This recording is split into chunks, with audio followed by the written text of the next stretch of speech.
buenas tardes, noches a todos. Hoy tenemos realmente un programa de lujo y seguro algunos se preguntarán, bueno, ese siempre dice que tenemos un programa de lujo, pero no es que lo diga yo. Busquen todos los capítulos y verán el esfuerzo que hacemos porque el tiempo, la atención que usted nos dedica, se quede al final con algo que aprendió, alguna reflexión importante que le va a servir para su vida o va a conocer simplemente por curiosidad, por pasarla bien, muchas cosas que tal vez hasta el momento no se había enterado. Este es el caso de mi motivación personal para esta entrevista de hoy. La persona que les quiero presentar es alguien con quien siempre quise tener una conversación cercana, franca. He tenido hoy la oportunidad de conversar un poquito y pues ya lo quiero tener dentro de mis amigos para hacer tertulia los fines de semana, para aprender un poco más acerca de la historia de nuestro país y también de la experiencia de una persona que con talento, trabajo y perseverancia hoy ocupa un cargo muy importante dentro de la comunidad cubana, que es precisamente una persona que lidera junto a otras personas el Instituto de Estudios Cubanos de la Universidad Internacional de la Florida. Bienvenido, Sebastián, a nuestro programa. Muchas gracias, Eliezer, por la invitación. Un placer. Bueno, vienes de un pedigrí, si me lo permites, bastante interesante. Lo estábamos conversando antes del programa. El tema de los arcos y de los vernes, ¿no? Sí. Tiene matices y tiene historia, incluso antes del triunfo del periodo de la Revolución Cubana. ¿Cómo empieza esta historia familiar? Bueno, la familia de mi padre era una familia de clase media acomodada en un pueblo al norte de Las Villas que se llama Caibarín. Un pueblo pequeño, hoy en día es un pueblito pequeño. ¿El que tiene el cangrejo? Sí, los cangrejeros, le dicen a la gente de Caibarín. Pero en la época de la República era un pueblo que tenía una vida interna intensa. Y la familia se educó en las tradiciones cubanas de rebeldía, de libertad, de búsqueda de un país mejor. Y cuando vino la crisis de los años 30, el crash financiero enorme, se arruinaron. Tenían un negocio de importación de maquinaria agrícola, específicamente para centrales azucareras. Se arruinaron. Vamos a hacer una pequeña pausa ahí. Una familia de un pequeño pueblo cubano de la década de los 30, de un pueblo caibarien. Repíteme, por favor, el negocio de la familia, porque es que a mí eso me suena hoy como a Santillana, que una familia tenga la potencialidad de hacer un negocio. Claro. Era típico de la sociedad cubana de la República, que desafortunadamente se ha desprestigiado mucho por parte de la propaganda oficial del régimen actual, con toda intención. Pero la República siempre fue una república próspera, donde la gente se hacía su propia vida porque tenía la libertad para hacerse su propia vida. La familia tenía un negocio de importación de maquinaria agrícola, lo que se llamaba una ferretería industrial, para la industria local, que era fundamentalmente la industria azucarera. Caibarín es un puerto de pescadores, pero además de eso se convirtió en un puerto de exportación de azúcar. Por ahí salía una parte de la producción de azúcar del centro y norte de Las Villas. Y el negocio era precisamente conectado con la industria principal del país, la industria principal de la región, que era el azúcar. Cuando se arruinan, la familia queda con el caché, digamos, de lo que fueron en otro momento, pero siguen muy interesados en la vida nacional. Y cuando, voy a saltarme los años rápidamente, cuando llega el golpe de Estado de Batista en el año 52, ya los hijos de mis abuelos eran adultos, estaban varios de ellos en La Habana, estudiando en la Universidad de La Habana, y empiezan a participar en las manifestaciones de la universidad contra el golpe de Estado. Específicamente Gustavo Alcocerne y mi tío, y mi padre, Sebastián Alcocerne, que estaba estudiando ortodontista en la Universidad de La Habana, estomatología. Gustavo estudiaba Derecho Internacional por las noches, mientras trabajaba durante el día. Ahí conectan con el grupo de Fidel Castro y es así como Gustavo llega al Moncada. Gustavo participa en el asalto a cuartel Moncada del año 53 en el mismo vehículo que iba manejando Fidel Castro, que era el segundo vehículo de la columna que llega al cuartel. ¿Es tu tío? Sí, mi tío Gustavo. Estaba sentado justo detrás de Fidel Castro que iba manejando el vehículo. Y de hecho Gustavo es de los primeros en empezar el tiroteo por razones de casualidad y queda herido en el combate. Recibió un disparo de un fusil de alto calibre en la espalda que le salió por aquí y le tocó la columna vertebral y lo dejó semi-inválido de la pierna derecha. De ahí en adelante todo el mundo le decía el cojo, Gustavo. Terminó en la cárcel junto con los demás moncadistas y es uno de los fundadores del movimiento 26 de julio. Es uno de sus ejecutivos. De hecho, hace muchos años, estando yo en Santiago de Cuba, 79, año 79, estábamos visitando un museo de la rebelión en Santiago, del movimiento contra Batista en Santiago, y me encontré un recibo de un bono firmado por mi tío Gustavo. Gustavo va a México con Fidel a organizar el desembarco en Cuba. Se lleva a un hermano menor, Luis Alcocerne, que viene en el Granma y desafortunadamente fue capturado por el ejército de Batista después del desastre de Alegría de Pío y lo asesinaron, a él y al grupo que iba con él, a mansalva. Por su parte, mi padre estaba organizando la cédula del 26 en el norte de Las Villas, fue arrestado cuando tenía en la casa un cargamento de armas que estaban limpiando y lo condenaron a 3 años de prisión, que cumplió hasta el 1 de enero del 59. Primero en el Príncipe y después en el presidio de Isla del Pico, presidio político de Isla del Pico. Entonces, cuando triunfa la revolución, mi familia estaba en el carro de la revolución.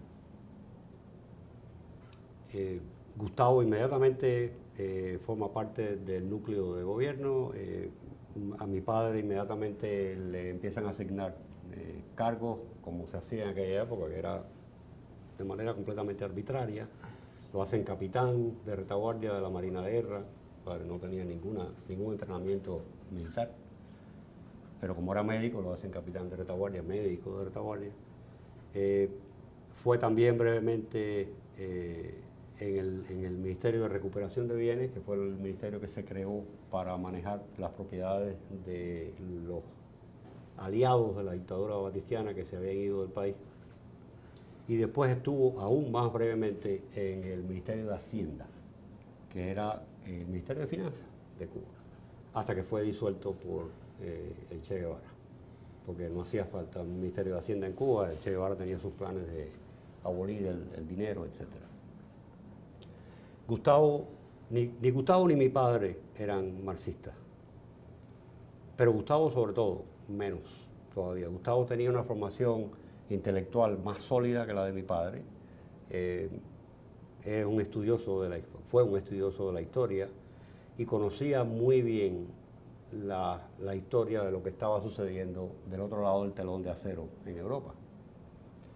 Y cuando la revolución de Fidel Castro empieza a convertirse en una revolución totalitaria, marxista, Gustavo se opone, se queja.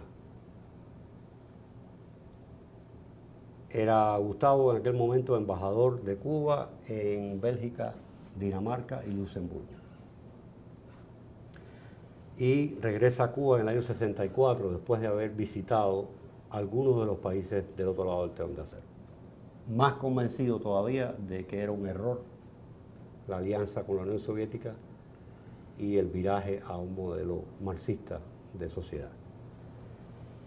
Lo arrestan, lo juzgan por delitos contra los poderes del Estado, que es simplemente una cesta donde cabe cualquier cosa, y lo condenaron a 10 años de prisión, de los cuales cumplió apenas 3. Hizo una huelga de hambre y lo soltaron a prisión domiciliaria. A mi padre lo expulsan de la Marina, se dedica entonces a su profesión como dentista, y yo, que nací en el año 61, crezco en ese ambiente de adoctrinamiento marxista, por un lado, y por el otro lado, esa percepción que tienen los niños en Cuba de que hay algo que no está bien, porque en la escuela me dicen una cosa, pero en mi casa oigo otra diferente. Mis padres fueron muy cuidadosos de no buscar los problemas ideológicos desde jovencito. Pero la tensión estaba ahí, la tensión era claramente visible. Cuando yo visitaba la casa de mi abuela en El Vedado, donde vivía mi tío Gustavo, me daba cuenta que Gustavo estaba en prisión. Tenía una vigilancia permanente en el balcón de enfrente. Cuando Gustavo salía a hacer los mandados, tenía una cola de seguridad del Estado. Ahora, ¿en qué momento tomas conciencia, digamos, ya política? Estuve mirando en tu recorrido, en tu biografía, que participas, si no fundas, participas de este primer grupo o comisión de derechos humanos en Cuba en el 76, ¿no? Sí, mira, el Comité Cubano por los Derechos Humanos que fundó Ricardo Bofill junto a otros valientes en el año 76, era un grupo muy pequeño, un grupo semiclandestino que operaba en la sombra, digamos, porque era imposible en aquel momento en Cuba hacer una oposición abierta al régimen. Estamos hablando de los años 70, el momento de totalitarismo más cerrado del régimen cubano, donde se adopta el modelo soviético a plenitud, se adopta la Constitución del 76, la Constitución estalinista, y el subsidio soviético estaba enriqueciendo a ese modelo económico que había sido un fracaso en los años 60 y que empieza a recuperarse muy lentamente en los años 70 gracias a ese capital que venía de la Unión Soviética sin condiciones. ¿Coincidirías en que los 70 fue la mejor década del sistema? Sí, indiscutiblemente, sobre todo la segunda mitad de los 70. Yo te diría que el periodo, económicamente hablando, el periodo más próspero de la Revolución Cubana fue 75-85, gracias a ese enorme capital que venía de la Unión Soviética. Estamos hablando de entre 5 y 6 mil millones de dólares anuales. Era más de la mitad del Producto Bruto cubano. Bueno, es curioso que el propio Fidel tuvo en todos los años que estuvo al frente de Cuba varios uniformes. Empezó por aquel pantalón de bombacha, así, muy típico de los rebeldes, pero en este periodo, de que estamos hablando, cuando uno ve los videos, la proyección, ahí sí usaba este uniforme lleno de laureles, con una gorra muy levantada, y había como una especie de glamour dictatorial. Sí. En su proyección. Sí, era la época en que el marxismo parecía que iba a durar 1000 años, como el Tercer Reich de Hitler. El capitalismo norteamericano parecía estar en retirada. Nicaragua cae bajo control cubano en ese periodo. Irán, se produce la revolución iraní, que era un aliado de Estados Unidos. Irán se separa de Estados Unidos, es un desastre de política exterior para Estados Unidos. La Unión Soviética invade Afganistán, o sea, el expansionismo soviético, ayudado por el expansionismo cubano, que tenía ya alrededor de 30.000 soldados en África, entre Angola y Etiopía en aquellos años. Fidel Castro estaba en la cúspide de su éxito personal y de su percepción histórica. Llegó a ser el líder del grupo de los no alineados por aquellos años. Era el momento de apogeo del marxismo, en aquel momento, el marxismo internacional. Yo estaba en aquel momento en la Escuela Vocacional Lenin. Y en la medida en que maduraba, empezaba ya a cuestionarme lo que se me decía en el colegio. Y empezaba a hacer en la casa preguntas incómodas. Y mis padres empiezan a darme las respuestas de lo que se me ocultó durante muchos años. De la participación de mi familia en la revolución, del desencanto, la decepción con el viraje al marxismo, de las aspiraciones democráticas que tenía la familia, tanto en la lucha contra Batista como en ese momento. Y yo empiezo a convertirme en un joven rebelde. Empiezo a cuestionar decisiones que venían de arriba y que la mayoría de la gente no cuestionaba. O sea, se empieza a repetir el ciclo. Sí. Ya vienes de una generación que se opuso a la dictadura anterior y me imagino que tampoco motivado por tus padres ni por tus tíos, porque tal vez sabían no, de manera natural. La influencia familiar es inevitable. Pero quien empieza a hacer preguntas incómodas soy yo. Vean, mis padres no me adoctrinan. Yo salgo del adoctrinamiento de la educación marxista y empiezo a cuestionar ese adoctrinamiento y empiezo a buscar respuestas en la historia de mi familia. En eso viene el Mariel, la Embajada del Perú en abril del 80 y después el Mariel. Y cuando yo veo la respuesta del Estado, de ese Estado socialista que se vendía como el Estado bueno, el Estado que representaba a los pobres, el Estado que representaba la libertad, cuando yo veo la respuesta violenta, intransigente del Estado contra la gente que simplemente querían irse del país, que no habían cometido ningún delito, que simplemente estaban buscando un horizonte diferente. Toda esa armazón ideológica que yo había recibido en mis años de educación, de adoctrinamiento, se derrumba. Porque me doy cuenta que estoy frente a un Estado fascista. Simple y llanamente un Estado fascista. ¿Ya? Un gobierno que promueve que las turbas agredan a personas en la calle, en sus casas, que le corten la luz, le corten el agua, se pasen una semana entera gritándole oprobios a la familia, simplemente porque esas personas decidieron que querían vivir en otro lugar del mundo, era inaceptable. Se derrumba completamente. Entonces, la coordinación entre la historia familiar y mis cuestionamientos ideológicos se hace completa. En el año 81 hacemos un intento de salir ilegal del país, tratando de escapar del horror que yo había descubierto y que mis padres habían descubierto hacía muchos años, y ahora estábamos todos en sintonía, la generación vieja, la generación nueva, pero caímos en una trampa de la seguridad del Estado, que estaba tratando de arrestar a mi tío Gustavo, que era un personaje para ellos, y caemos todos presos en Villa Marista. Yo tenía 20 años. Nos condenan a prisión, a mí me pidieron 3, me condenaron a 1 año de prisión por salir ilegal del país. A mi padre le echaron 6 años de cárcel, a mi tío Gustavo le echaron 7 años de cárcel, simplemente por un intento de salir del país. Eso fue providencial, porque en el Combinado del Este tenemos la oportunidad de conocer a esos fundadores del Comité Cubano por los Derechos Humanos, que estaban también presos en el Combinado del Este. Ricardo Bofill, específicamente Ricardo Bofill, Eddie López Castillo y Elizardo Sánchez Santa Cruz. Bueno, yo vi hace poco un video donde Fidel Castro en España le preguntan específicamente por Ricardo Bofill, que él primero hace como que no lo conoce. ¿Quién es Ricardo Bofill? Pero después dice, bueno, Bofill lo que es un provocador y lo que está es queriendo ganar protagonismo, y entonces sí lo conocía. Y deja en evidencia que lo que pasó con este primer grupo de fundadores de la Comisión de Derechos Humanos fue orden directa de Por supuesto, de Fidel. Por supuesto, un Estado totalitario.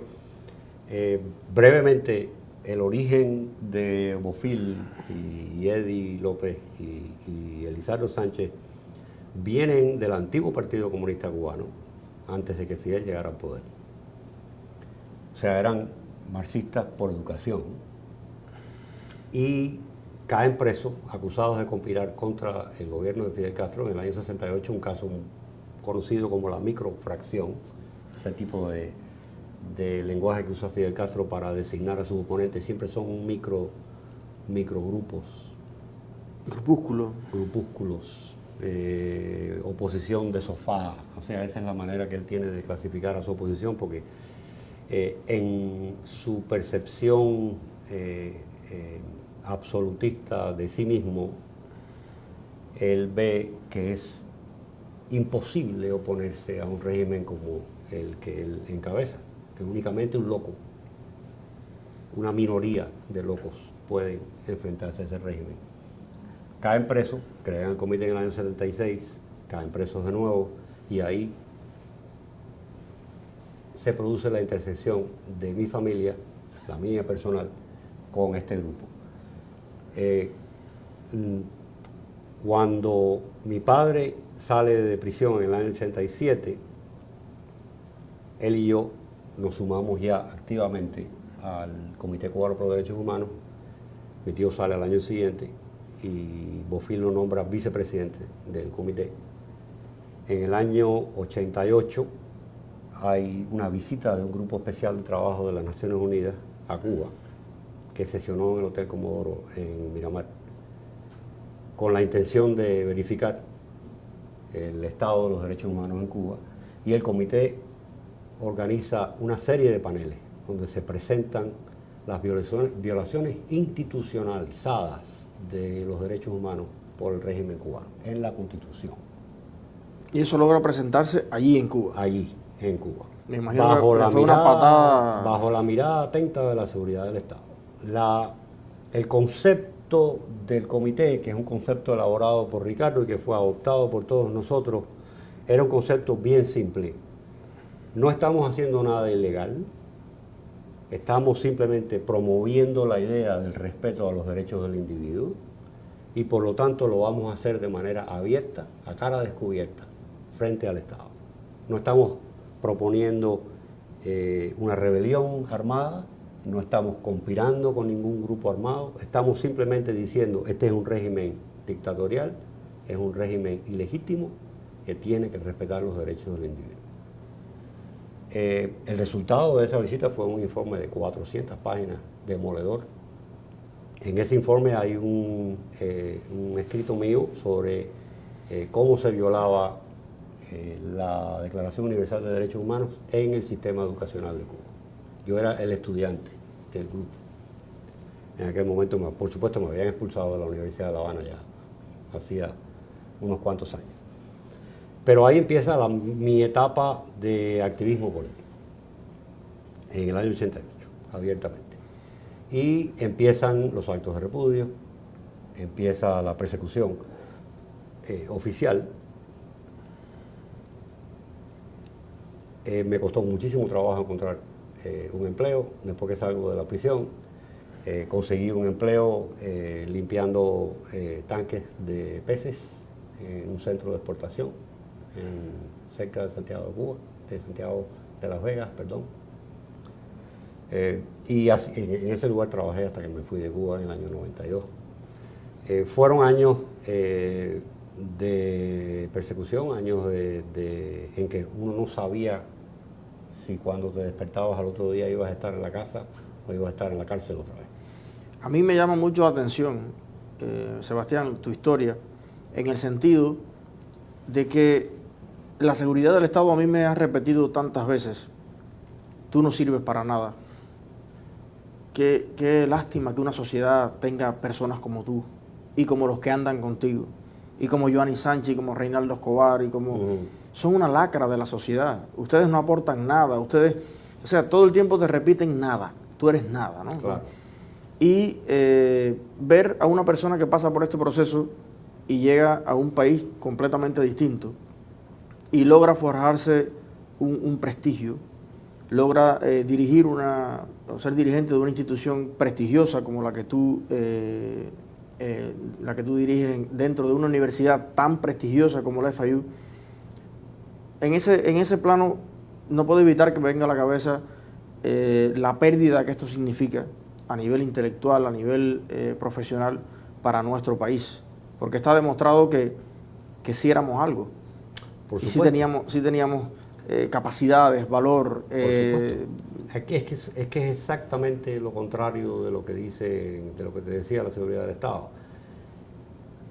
Es necesario tener un alto concepto del individuo, de la libertad que uno merece como individuo, como ser humano, de los derechos inalienables que uno tiene como derecho, como ser humano, y usar esos derechos para enfrentarse a un régimen tan poderoso como es un régimen totalitario que controla no solo a la policía y el sistema judicial, sino también el empleo, el hospital, la escuela, cada aspecto de la sociedad donde tú vives está controlado por ese régimen. Entonces es necesario tener un alto concepto de la dignidad personal, y eso es lo que yo vi en estas personas que crearon este grupo, y por eso es que arriesgué todo lo que arriesgué por participar con estas personas en este grupo, a pesar de que parecía una esperanza muy remota que pudiéramos nosotros cambiar ese régimen desde adentro. Era de nuevo el Quijote, era la lucha contra los molinos del Quijote. Pero ese proceso interno de liberarme del adoctrinamiento castrista me convenció de que yo era un hombre libre. Cuando yo salí del Combinado del Este, yo era un hombre libre, a pesar de que estaba completamente rodeado por esa sociedad totalitaria, a pesar de que muchos de mis amigos me negaron el saludo, a pesar de que muchos de mis parientes me negaron el saludo, porque yo era un apestado en aquel momento, a pesar de que yo tenía que vivir bajo esas regulaciones creadas por ese Estado, en ese ambiente yo era un hombre libre. Yo decía lo que quería, cuando quería. Cuando había una votación en el centro de trabajo para donar un día de salario a las brigadas, a la MTT, yo votaba en contra abiertamente, a mano levantada. Y me sentía libre. Bueno, yo fui libre en esos años que viví en Cuba, a pesar de que tenía un pie en la calle y un pie en la cárcel.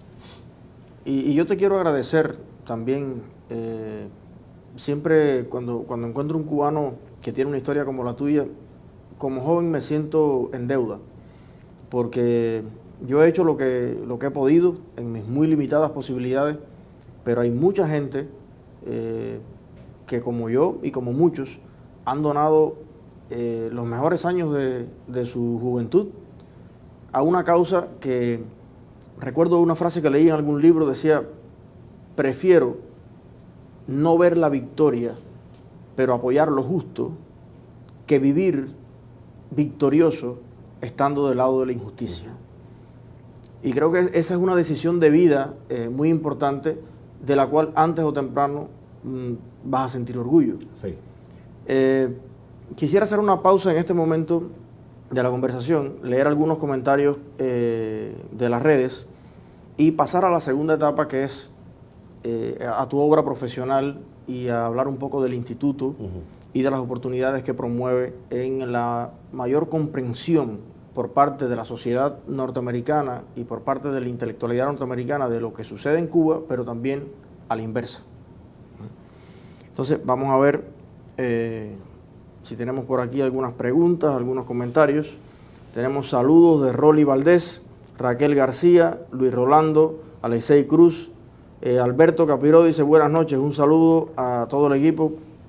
Saludos a ti también, Alberto.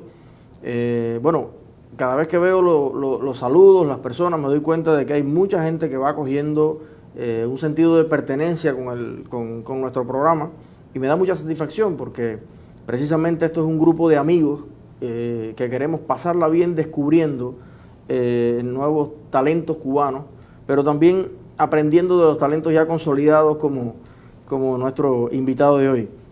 Ana Echevarría nos saluda desde Tampa. Kiki Sánchez dice, esa biblioteca crece cada día, así mismo. Hoy hay sorpresa, hay un buen libro que vamos a recomendar hoy. Jorge González dice, saludos Eliezer, excelente programa, excelente como moderador y excelente invitado. Muchísimas gracias, Jorge. Yalili Hernández dice, excelente entrevista, gracias Yalili. Hugo Vega, es como si Cuba fuera perdiendo gota a gota a todos los jóvenes. Se desangra de intelectuales, de personas que quieren hacer. Gerardo Benavides dice, mientras que la ignorancia inunda el pueblo, mejor para la dictadura. Y bueno, gracias Gerardo por tu comentario, gracias a todos los que nos siguen en nuestras redes. No olviden darle seguir a la página para que les llegue la notificación cuando estamos al aire. No olviden seguirnos en nuestro canal de YouTube también para que después pueda con calma ver el programa. A veces un poco los comentarios distraen un poquito la atención. En YouTube lo ve ahí plain, lo puede compartir, lo puede descargar. Un saludo a todas las personas que nos están viendo desde Cuba, que cada vez son más. Recibimos sus correos, recibimos sus mensajes y nos da gran placer y nos llena de orgullo poder convertirnos también en una ventana que ofrezca una visión hacia el éxito de los cubanos en cualquier parte del mundo. Bueno, estás en la dirección de un instituto que hasta donde tengo entendido fue creado para tender ciertos puentes, sobre todo en el mundo académico, y poder favorecer el intercambio persona a persona, de profesores a profesores, de estudiantes a estudiantes, entre esta sociedad, una sociedad abierta, y la sociedad de la isla. Pero ya un poco con tus palabras más autorizadas, ¿qué es el instituto? ¿A qué se dedica y qué oportunidades ofrece? El Instituto de Investigaciones Cubanas se creó en el año 91 en FIU porque era imprescindible tener un centro de estudios cubanos en Miami, el lugar donde hay más cubanos fuera de Cuba que en ningún otro lugar del mundo. Hay un poco más de 2 millones de cubanos viviendo en Estados Unidos. De esos 2 millones hay casi 1 millón de ellos viviendo en Miami-Dade. Esa masa de cubanos, con el impacto enorme que han tenido en esta ciudad en particular, el impacto económico, el impacto cultural, el impacto social que han tenido, demandaba un centro como este. Se creó en el año 91 en FIU con la idea de estudiar a esa diáspora, pero no solo la diáspora, estudiar también al país, a Cuba. El enfoque es académico, el instituto tiene un número de empleados muy pequeño, se apoya fundamentalmente en un número grande de expertos que tiene FIU en el tema de Cuba. FIU tiene más de 50 expertos en Cuba, que van desde la política, la sociología, la historia, a la arquitectura y la ingeniería y la música. O sea, en FIU hay expertos, profesores, doctores de origen cubano que son especialistas en un montón de disciplinas que cubren el espectro de Cuba. Ahora, el instituto es partidario, digamos, de la visión de crear un intercambio de experiencias entre intelectuales, profesionales, pedagogos, abierto, fluido entre las dos sociedades, o piensa más en el estudio pero a distancia, digamos, en la política de aislamiento, digamos, más promovida en estos últimos años de cara al gobierno de Estados Unidos? La academia norteamericana es fundamentalmente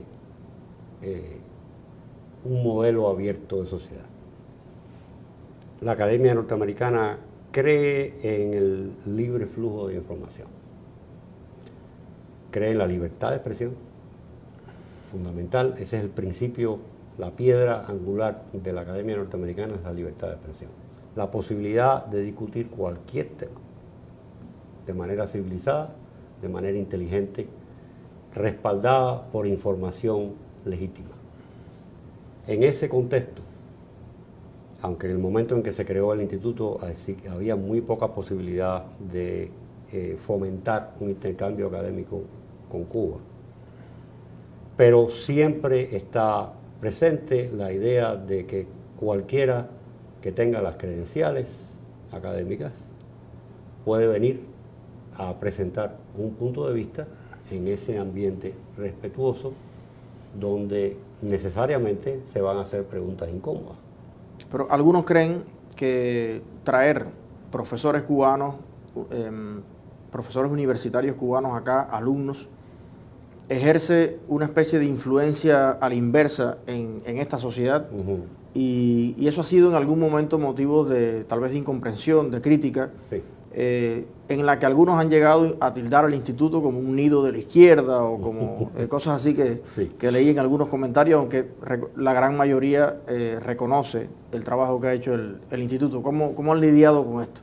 Es complicado porque la comunidad cubana de Miami está razonablemente resentida con el régimen, razonablemente porque han sido las víctimas fundamentales de ese régimen y porque hay efectivamente una incomprensión de lo que quiere decir el intercambio, el flujo de información abierto. Las sociedades abiertas como la de Estados Unidos tienen muy poco que temer de un intercambio libre de información, porque tenemos a nuestra mano, ahí en ese teléfono tuyo, puedes acceder a cualquier tipo de información que tú quieras acceder sin limitación de ningún tipo.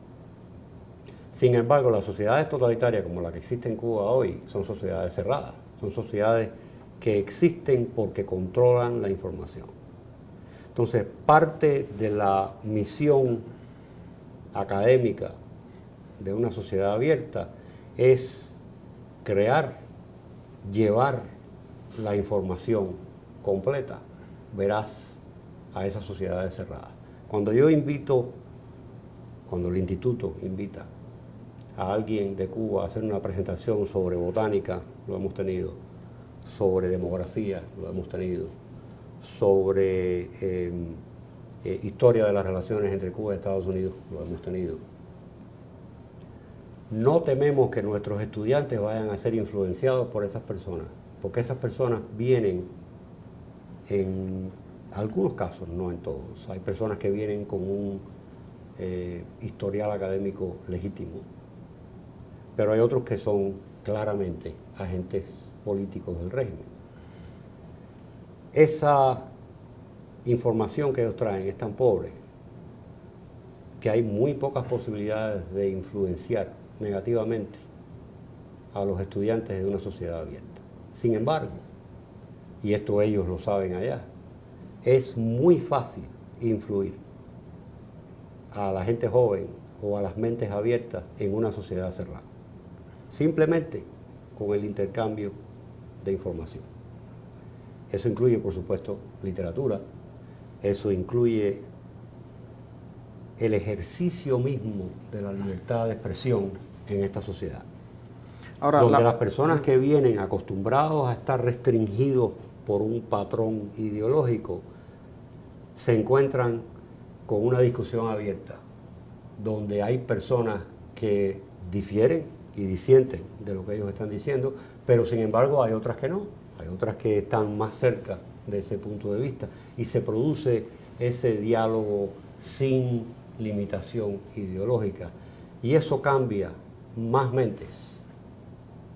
Ahora, que otras políticas. ¿Cómo combinas? Porque en lo personal me contabas que tienes una visión distinta en el plano del intercambio intelectual, profesional, académico, a el intercambio comercial. Claro, son dos cosas diferentes. ¿Cómo, estando en la dirección de un instituto que promueve el intercambio de la naturaleza profesional, intelectual, cómo compensar esas dos visiones? Bueno, y eso es parte de lo que es vivir en la academia norteamericana, en una sociedad abierta. El instituto no tiene una postura política, no está ni a la izquierda ni a la derecha. El instituto simplemente busca crear un espacio donde se debatan puntos de vista que pueden estar en un momento determinado a un lado o al otro. Ahora, las personas que trabajamos y que contribuimos con ese instituto somos libres de pensar y somos libres de actuar por nuestra cuenta como ciudadanos que somos de una sociedad abierta. En el instituto yo soy profesional. Yo respeto a la persona que viene con un punto de vista diferente, aunque sea radicalmente diferente al mío. Le ofrezco el respeto del espacio y del debate civilizado. Sin embargo, yo en mi vida privada tengo un punto de vista que puedo ejercer como ciudadano privado. Y como ciudadano privado, yo estoy diametralmente opuesto a la idea de que comerciando con Cuba se va a abrir la sociedad cubana. Eso es un error fundamental, que además es un error histórico que no ha funcionado nunca en ninguna otra sociedad cerrada. No funcionó en Alemania del Este, no funcionó en China, no funcionó en Sudáfrica, es un caso diferente, pero tampoco funcionó en Sudáfrica. Ahora, esa teoría de que comerciando con Cuba vamos a convencer a los cubanos, y cuando digo a los cubanos me refiero a la oligarquía que está en el poder, de que el capitalismo y la democracia son buenos, es al menos ingenua, al menos ingenua. Y en el extremo opuesto es francamente colaboracionista con una dictadura que no merece el apoyo de ningún ciudadano de una sociedad abierta, sea un académico o sea un hombre de negocio. ¿Y no hay una contradicción? No hay una contradicción entre la idea de que debemos incentivar el flujo libre de información en una sociedad cerrada, con la idea de que no debemos premiar a los que mantienen esa sociedad como una sociedad cerrada con el comercio y la inversión de capital de un modelo de sistema económico y político que ellos dicen despreciar abiertamente. Hace unos días el presidente de Cuba, el señor Díaz-Canel, estaba en Nueva York y después que dio su discurso ante las Naciones Unidas, donde denunció al capitalismo y denunció al imperialismo norteamericano y se declaró marxista y socialista, inmediatamente después se reunió con muchas empresas norteamericanas, Google entre ellas, por ejemplo, para pedirles que invirtieran en Cuba. Llegó incluso al extremo de decirle a una compañía norteamericana que produce arroz que consideraran el enorme mercado de 11 millones de personas que puede representar Cuba para esas compañías. O sea, claramente hay una contradicción, claramente hay, yo te diría que es esquizofrénico. Por un lado, decirle al cubano de a pie que el capitalismo es malo, que la plusvalía es mala, que la explotación del hombre por el hombre es malo, y por el otro lado, pedirle a los representantes máximos de ese capitalismo que ellos dicen despreciar, que inviertan en Cuba para que los mantengan a ellos en el poder. Ahí es donde está la contradicción clara. O sea, yo no veo contradicción el ninguna. consumidor cubano puede generar plusvalía para el capitalista norteamericano, mas no para el emprendedor criollo. No, el capitalismo es bueno para ellos en el poder. El capitalismo es bueno para Gaesa, el capitalismo es bueno para el hijo o el nieto del general que está manejando un paladar en La Habana, pero no es bueno para el cubano de a pie que quiere abrir su propio paladar y que a lo mejor abrió un paladar que es exitoso y quiere abrir un segundo paladar, pero no se le permite, porque es acumulación de capital, es acumulación de propiedad. Y según dijo el mismo presidente Díaz-Canel en una entrevista que dio a Telesur, es el mismo pueblo cubano el que no quiere que haya acumulación. Eso obviamente es falso. Ellos son los que no quieren que haya acumulación.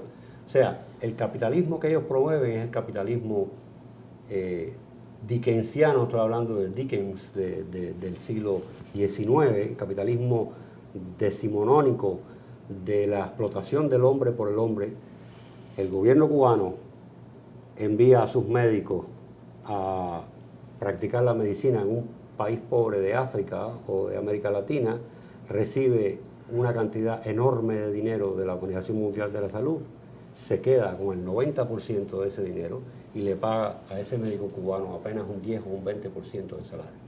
Eso es explotación del hombre por el hombre. Eso sí es explotación del hombre por el hombre. Ahora, tú vienes de un contexto familiar y también de amigos con los que participaste en proyectos en Cuba y ahora diriges aquí un instituto rodeado de estudiosos, de intelectuales. A mi juicio, estas cosas que tú me estás diciendo y que yo entiendo y comparto perfectamente, las entiende mejor la gente que estudia esas cosas y que conoce más allá de la fachada lo que está sucediendo, y lo conoce mucho más que el cubano de a pie que está bailando en la conga santiaguera, que vi un video ahí impresionante, que está bailando en los carnavales de La Habana, tomando una perga de cerveza intomable. Claro. Y quiero hablar unos minutos contigo sobre precisamente el papel de la intelectualidad, el papel de la academia, en el caso específico de Cuba. No sé si compartes la opinión conmigo, pero yo considero que es valioso y es importante. Han habido en las diferentes etapas de esas últimas décadas en Cuba, intelectuales que han criticado, algunos más encriptadamente que otros, intelectuales que se han opuesto en determinado momento, sobre todo a lo que le han hecho a ellos, sobre todo cuando le han pisado el callo. Pero yo no he visto en ningún momento un movimiento intelectual cubano, profesional, académico cubano, que profese y que tenga la intención de alumbrar con su conocimiento, con sus estudios, con sus investigaciones y con sus conclusiones al resto del pueblo cubano sobre la situación que hemos vivido y sobre todas las cosas, sobre la potencialidad y la situación muy distinta en la que pudiéramos estar si hiciéramos otras cosas. Sí. No sé qué crees. Eso sucede aquí regularmente. Eso sucede en FIU, en Miami, regularmente. Ese intercambio, esa iluminación de aspectos desconocidos de la sociedad cubana. Eso es lo que nosotros hacemos. Esa es la misión fundamental. Perdón. La misión fundamental del instituto es esa. En Cuba es diferente porque es una sociedad cerrada.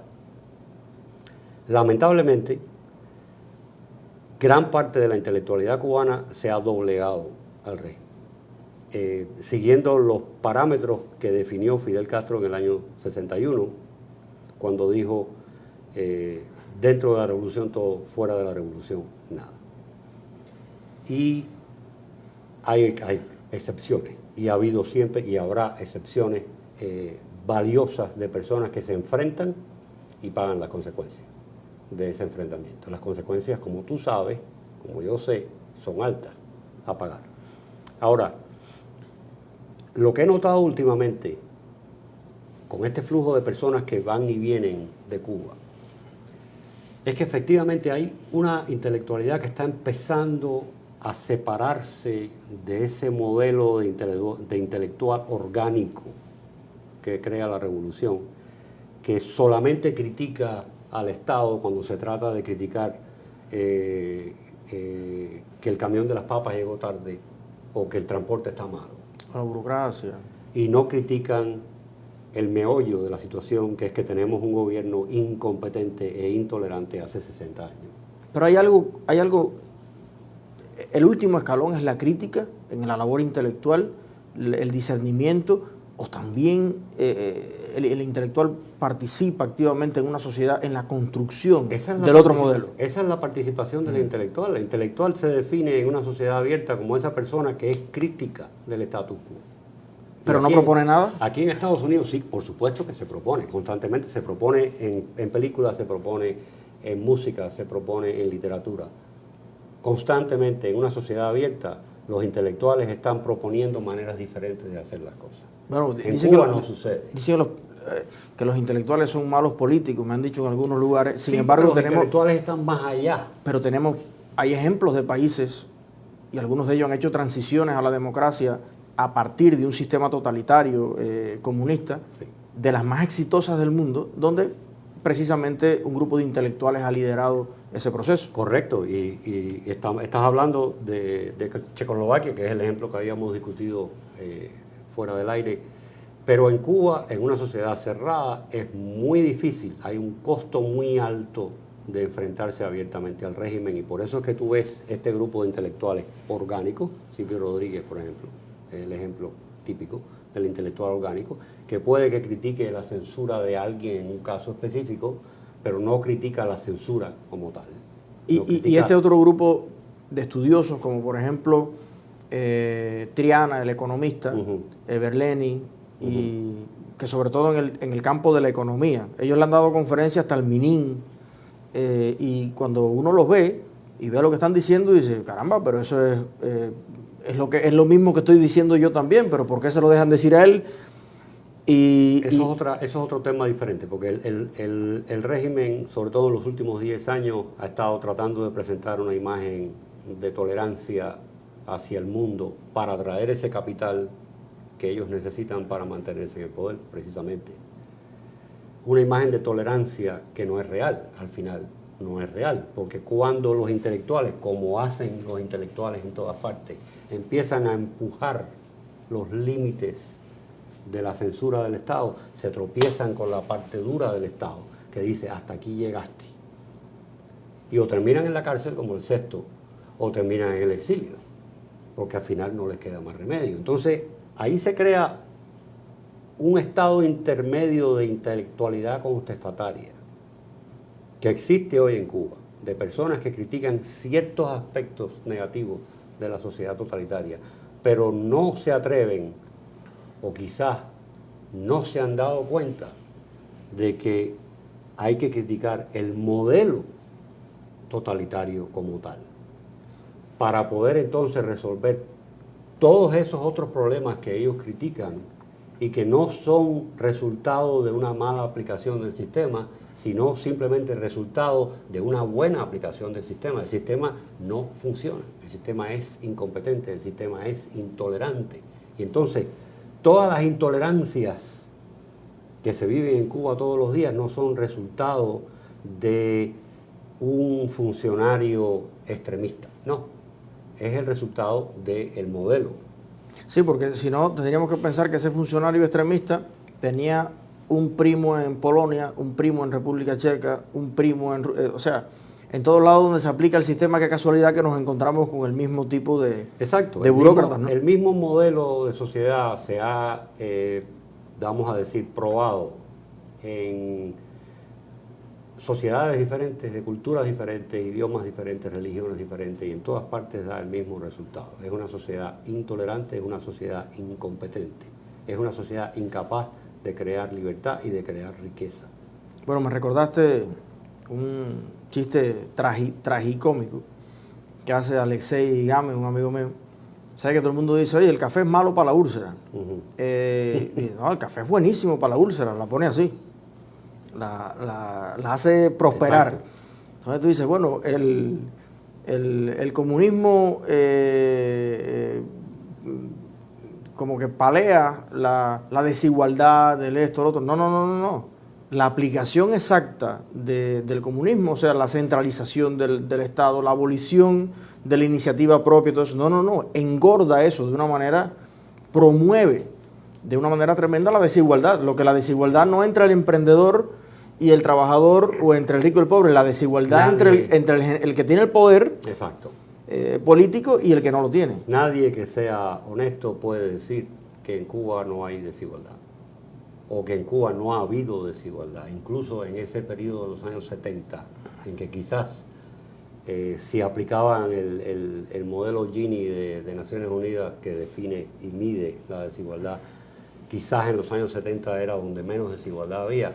Pero sin embargo, mis compañeros de estudio en la Lenin, que eran hijos de dirigentes del partido, tenían un nivel de vida con el que yo no podía soñar. ni siquiera como hijo de profesionales. Mi padre era médico, mi madre era profesora de la universidad. Y yo no podía soñar con los niveles de vida que tenían en aquel momento los dirigentes del gobierno. Hoy en día esas diferencias son aún mayores, porque el sistema es incapaz de darle rienda suelta a la libertad individual y a la iniciativa individual para generar riqueza que al final se refleja en la riqueza del colectivo. Cuando un cuentapropista se hace rico y abre otro restaurante, está creando empleo, está creando servicios y está creando riqueza para la nación, además de para sí mismo, porque esa riqueza se reinvierte. Ese es el modelo tradicional. Es que si aplicáramos lo mismo a la naturaleza, exacto, por ejemplo, aplicar el pensamiento, y por ahí va la próxima pregunta que te voy a hacer, porque estamos en un momento decisorio, está el proceso constitucional. sí.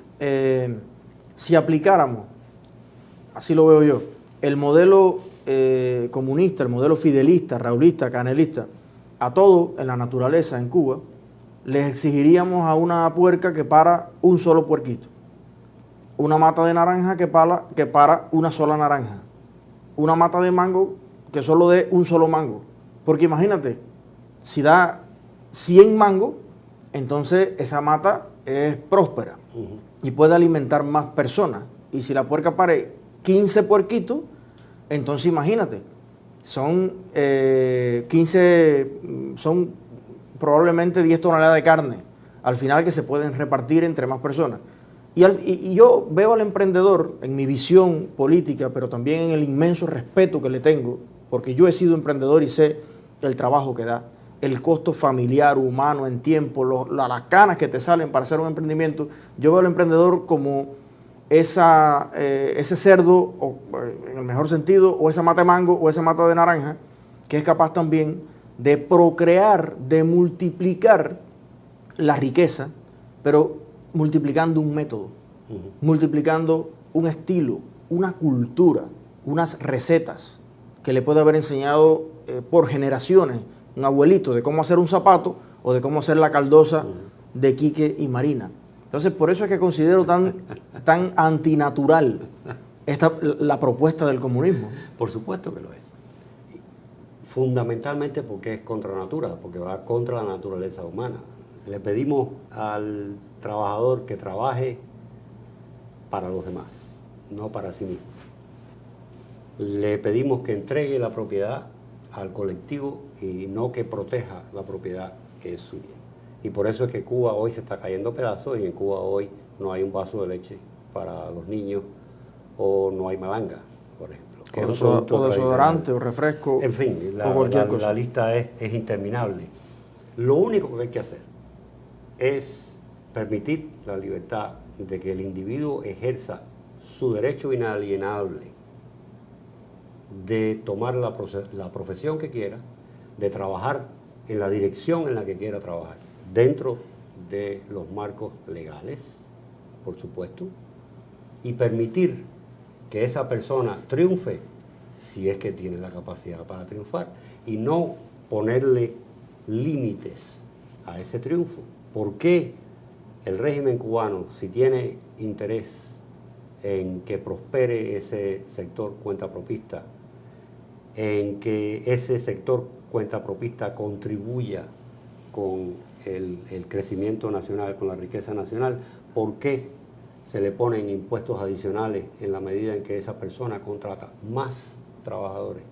O sea, lo que se debiera estimular, la contratación. Es decir, bueno, si contratas más trabajadores, te quito impuestos para que des más empleo. Esta constitución que mencionaste ahorita, este proyecto de constitución que están promoviendo ahora en Cuba, que es un mamotreto, es fundamentalmente igual al de la constitución del 76, aunque tenga artículos diferentes. Esa palabra ahí es tuya, no de intelectual. Eso es un mamotreto. Por ejemplo, acepta la idea, el concepto de propiedad privada limitada, que es ya de por sí un reconocimiento de su derrota después de 60 años de imponer el socialismo y la propiedad colectiva. A estas alturas, reconocer que la propiedad privada debe existir y puede contribuir es ya, de hecho, un reconocimiento a su derrota. Pero limita el ejercicio de esa propiedad y limita la posibilidad que tiene el emprendedor de crecer. Y con él, que crezca el resto de la sociedad cubana. O sea, ellos mismos están limitando la capacidad del pueblo cubano de crecer y de crear riqueza. No es el bloqueo, que en realidad es embargo, no bloqueo. Bloqueo es naval, militar. Pero ellos siguen usando la palabreja. A tu juicio... El bloqueo es interno, el bloqueo es mental, es político por parte de la gente que gobierna ese país hace 60 años, que por cierto son los mismos. Bueno, ustedes tuvieron como instituto una experiencia cercana. Sí. Y fue cuando el proyecto Incubando. Incubando fue un proyecto muy bonito que pudimos hacer en el año 16. Veníamos trabajando en eso desde antes con la idea de cómo poder contribuir con ese sector naciente de emprendedores en Cuba. No porque, como dijo en un momento determinado el gobierno cubano y la gente que habla a nombre del gobierno cubano por ahí, incluyendo las redes sociales, que estábamos tratando de crear una quinta columna. Alguien dijo que estábamos tratando de incubar la oposición dentro de Cuba. Eso es ridículo.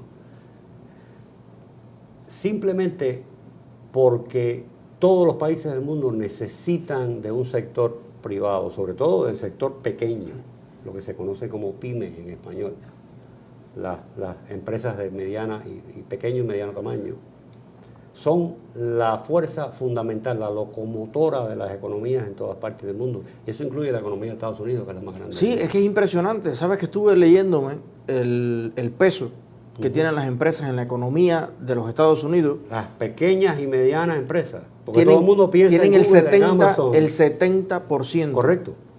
Y las grandes, Microsoft, Amazon, otros, en su conjunto hacen, incluyendo el conglomerado militar, exacto, la industria militar y todo eso, el 30%. Exacto. Lo cual contradice, en términos prácticos, lo que toda la vida escuché yo en la universidad en Cuba. Por supuesto. Estados Unidos es un país rico porque promueve la guerra y porque le vende armas a fulano y fulano. Sí, eso es el 2, 3, 4%.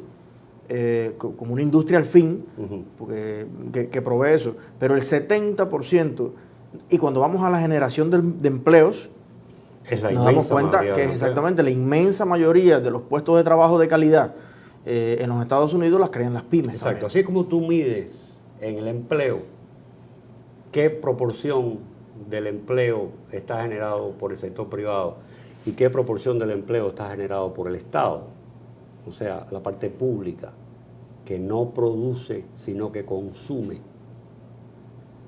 Ahí es cuando tú te das cuenta que las sociedades modernas prósperas son fundamentalmente sociedades basadas en la economía de mercado, combinadas con la libertad que ofrece, la libertad política que ofrece la democracia. Un ejemplo típico, Dinamarca. Un país que tiene 2 veces menos territorio que Cuba y la mitad de la población de Cuba, sin grandes recursos naturales. No tiene petróleo, no tiene hierro, no tiene uranio, no tiene nada de eso. Un país muy fértil, pero es un país libre, un país trabajador. En Dinamarca, que además de eso es una sociedad muy socializada, donde la salud pública y la educación son gratis, la financia el Estado. ¿Pero por qué la financia el Estado? Porque el sector privado de esa sociedad, que representa el 70% de la sociedad, que emplea 7 de cada 10 daneses, crea suficiente riqueza porque vive en un mundo libre, porque se le permite esa libertad, crea suficiente riqueza para que el Estado de Dinamarca, que es ese otro 30%, pueda entonces ofrecer esos beneficios sociales de los que se habla y que se celebran tanto en todas partes del mundo. Eso es algo que el régimen cubano no ha podido hacer, no ha podido lograr, porque el régimen cubano no crea riqueza consume riqueza. Consumió la riqueza que heredó de la República, que era enorme, y consumió la riqueza que le brindó la Unión Soviética durante 20 años, entre el año 70 y el año 90, 91, una riqueza enorme. Que asciende a mucho más que el Plan Marshall para la recuperación. Durante esos 20 años, la Unión Soviética le dio a Cuba más de la mitad del Producto Interno Bruto cubano, entre 5 y 6 mil millones de dólares anuales. Está en los libros de economía de Carmelo Mesa Bajo, ahí está. O sea, eso no es un número que lo inventé yo. Y después consumió la riqueza del pobre pueblo venezolano debido a la alianza de Chávez y Maduro con el régimen de La Habana. Y mira Venezuela ahora cómo está. Es uno de los países más ricos de América Latina. Se está muriendo de hambre. O sea, Chávez logró lo que prometió, que quería que Venezuela navegara en el mar de felicidad de Cuba. No es de felicidad, es un mar de miseria. Pero ahí está Venezuela navegando en el mismo mar de miseria. Ahogándose en el mismo mar, porque las emigrando hacia todas partes. Porque las sociedades totalitarias, el modelo totalitario como el de la sociedad cubana, no crean riqueza, sino que destruyen la riqueza. Los únicos dos modelos de esa sociedad que han logrado prosperar económicamente, que son China y Vietnam, tuvieron que cambiar radicalmente el modelo económico. Y aunque siguen siendo políticamente totalitarios, en China todavía se persigue a la oposición y se censura. Pero la parte económica se liberalizó. Bueno, son más capitalistas que los norteamericanos en la economía. No son tan capitalistas en realidad, porque fíjate que China no crea industrias nuevas. China fabrica lo que se genera en Japón o en Corea del Sur o en Estados Unidos. Son los replicadores del mundo. Los fabrican más barato. Sí, claro. Pero ellos no crean tecnología nueva, ellos no crean industria nueva. O sea, China se convirtió en una maquiladora gigante. Pero yo te hablaba del aspecto, por ejemplo, de una cosa que se le critica mucho al capitalismo, que es la falta de regulación. Pero que no es cierto. Pues nada, en el caso de China, que han sido expulsados de países de África y todo eso, pues son un capitalismo muy depredador del medio ambiente, no hay regulaciones, no hay protecciones.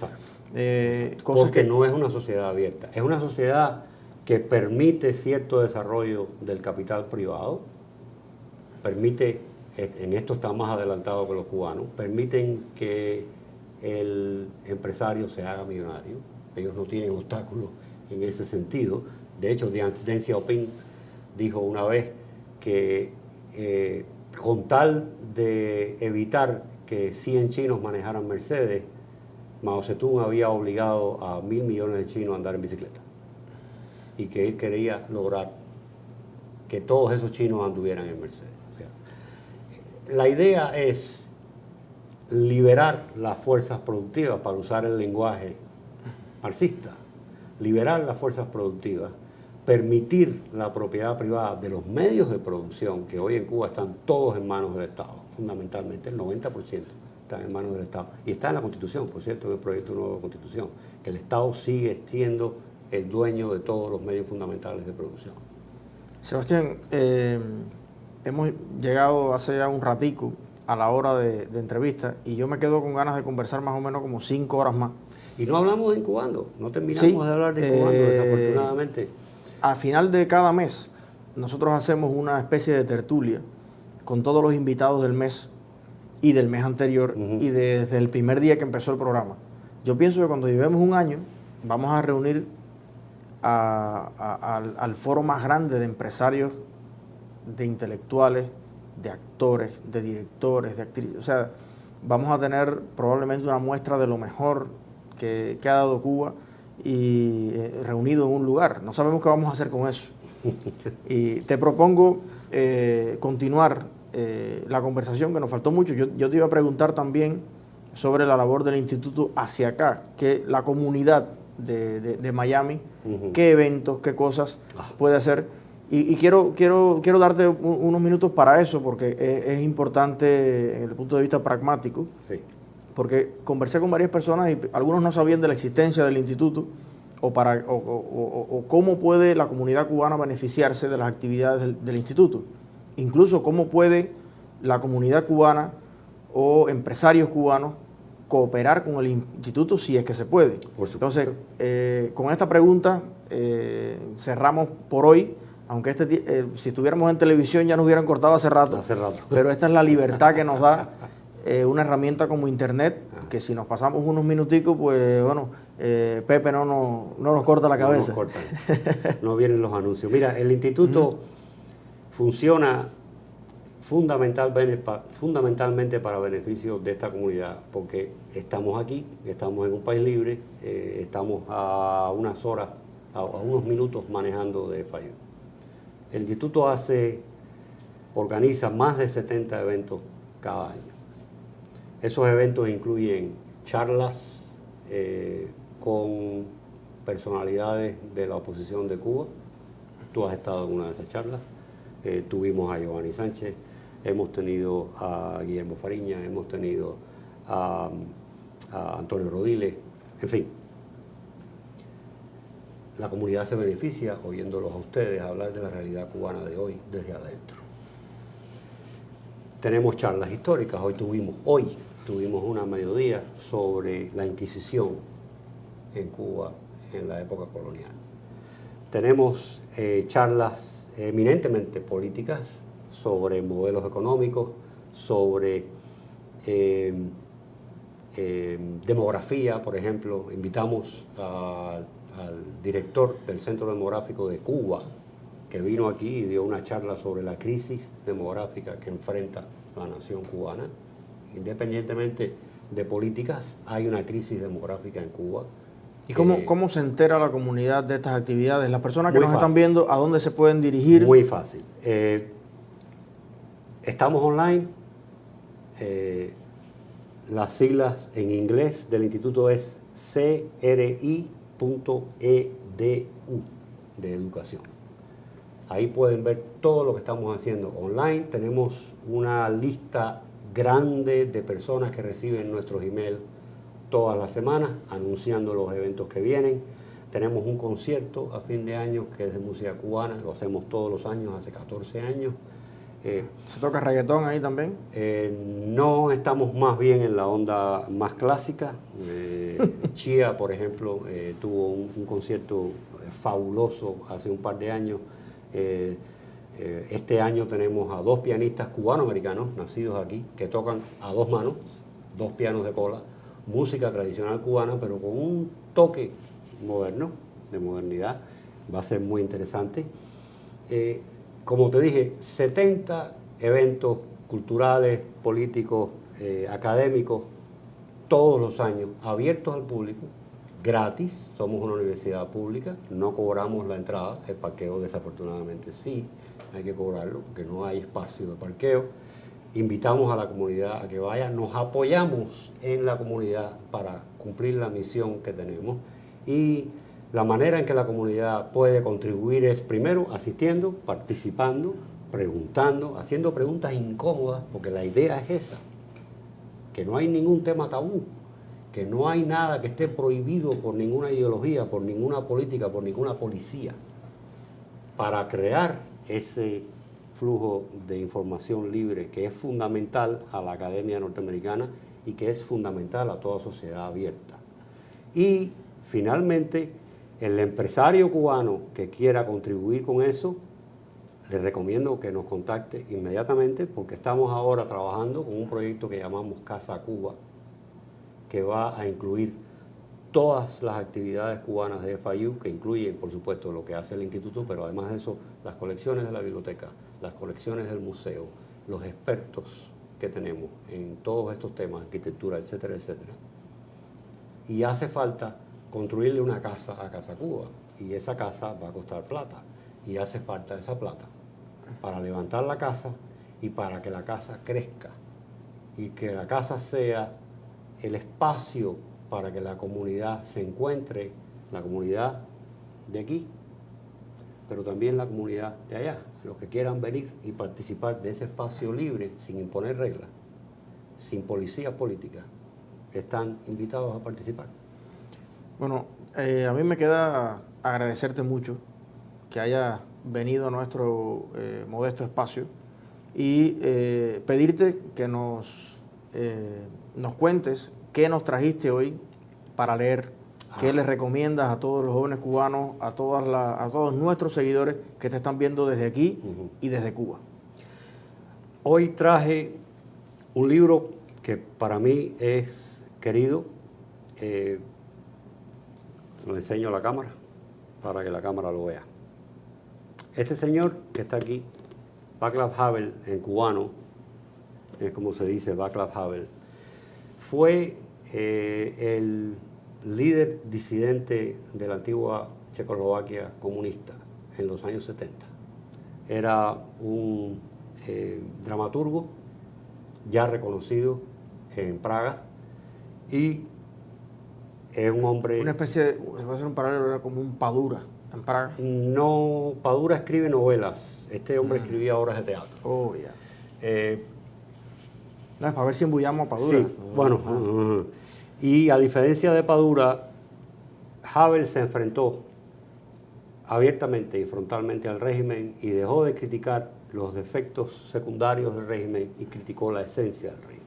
Este es un régimen totalitario que limita la libertad del ser humano. Y por eso pasó años de cárcel y pasó años de persecución hasta que cayó el muro de Berlín y llegó lo que se conoce como la primavera de Praga o la revolución de terciopelo de Praga. La primavera había ocurrido ya en el año 68. La revolución de terciopelo de Checoslovaquia, cuando cae el gobierno comunista y Havel se convierte de disidente perseguido en el presidente de la República de Checoslovaquia Democrática. Y fue un excelente presidente, respetado y querido por todos los checos, no solo por todos los checos, respetado y querido por los europeos y también por los norteamericanos. Es un hombre noble, un hombre que más que un político era un filósofo de la naturaleza humana. Este libro es valiosísimo porque cuenta quién era Havel, por qué hizo lo que hizo y por qué triunfó. Y eso es importante, yo creo, para la Cuba de hoy, para que la gente entienda que hay esperanza en el triunfo, que el triunfo es inevitable, el triunfo de la libertad es inevitable y que la sociedad futura cubana va a llegar a la libertad con muchas limitaciones creadas por este régimen que lleva 60 años en el poder. Havel describe cuáles son esas limitaciones y describe cuáles son las maneras de sobreponerse a esas limitaciones. Yo tuve el privilegio de conocerlo personalmente cuando visitó FIU en el año 2002 y quedé muy impresionado por el ser humano. Ya yo estaba impresionado por el líder disidente y por el líder político. Quedé muy impresionado por el líder humano. Fue un gran amigo de Cuba Libre. Apoyó enormemente a Osvaldo Payá con su proyecto Varela.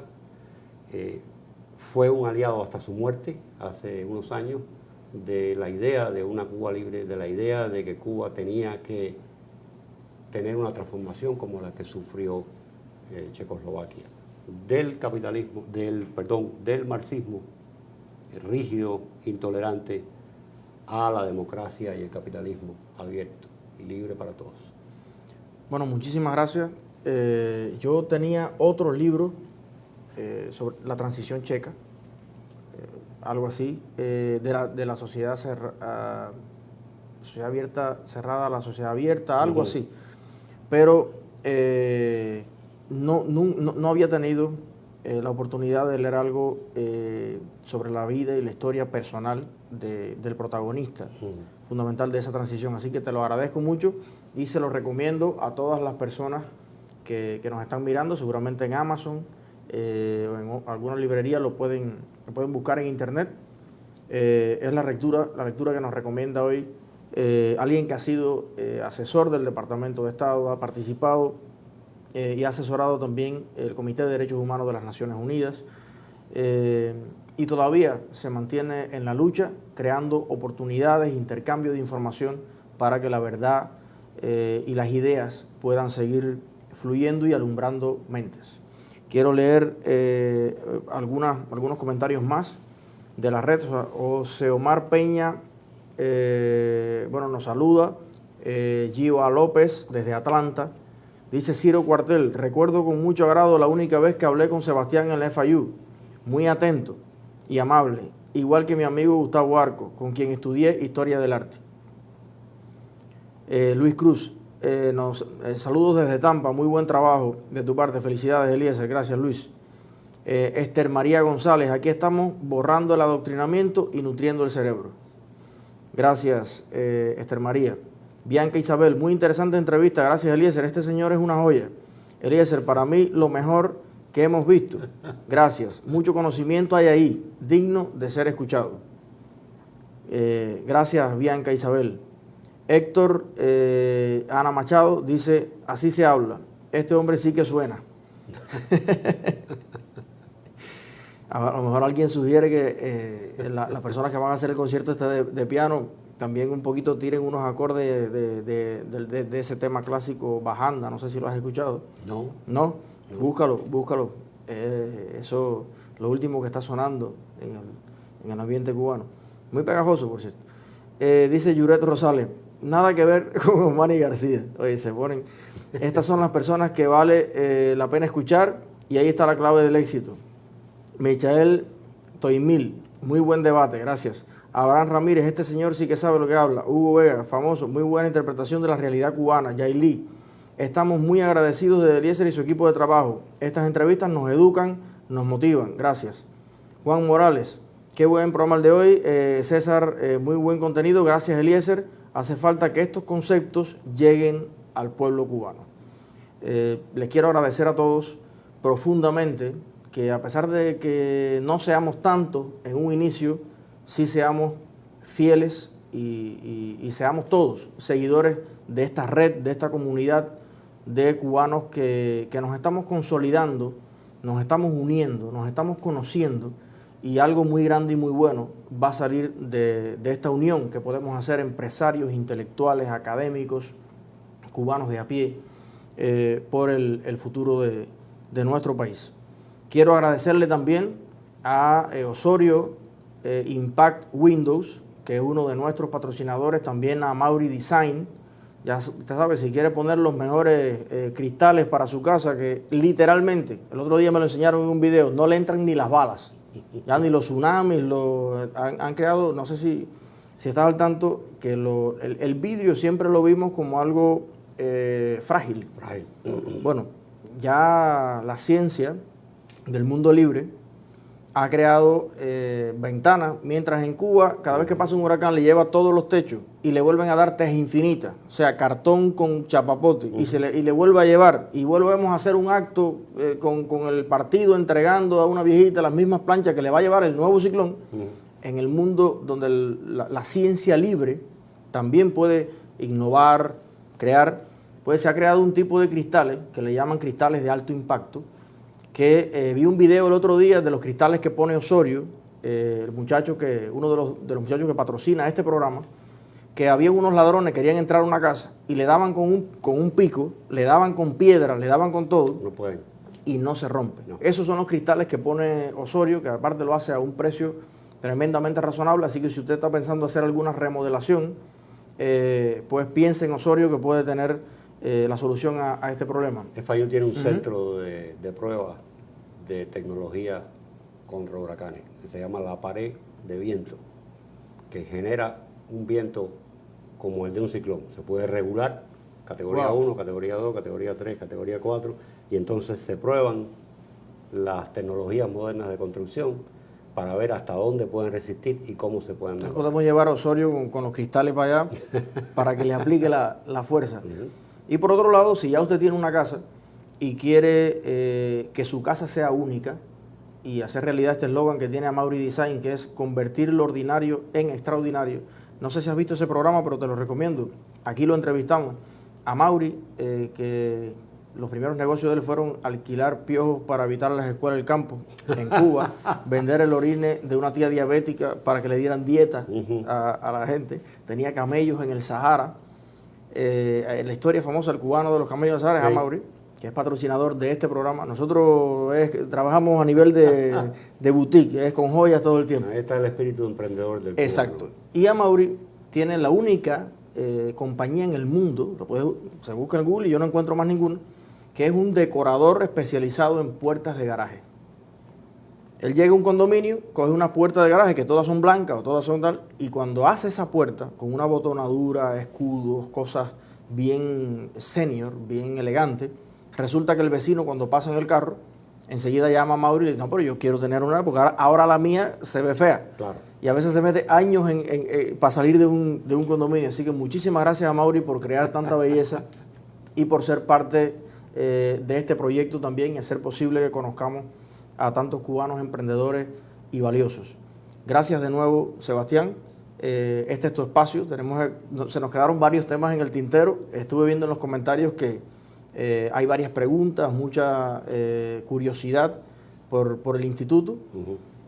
Así que más adelante tendremos que retomar la Cuando conversación. quieras, a tu disposición. Muchas gracias a ti por Gracias, la invitación. gracias por todo. Gracias también al Instituto de Estudios Cubanos de FIU y nos vemos el martes de la semana que viene en una nueva entrega de Cubanos, la verdad detrás del éxito.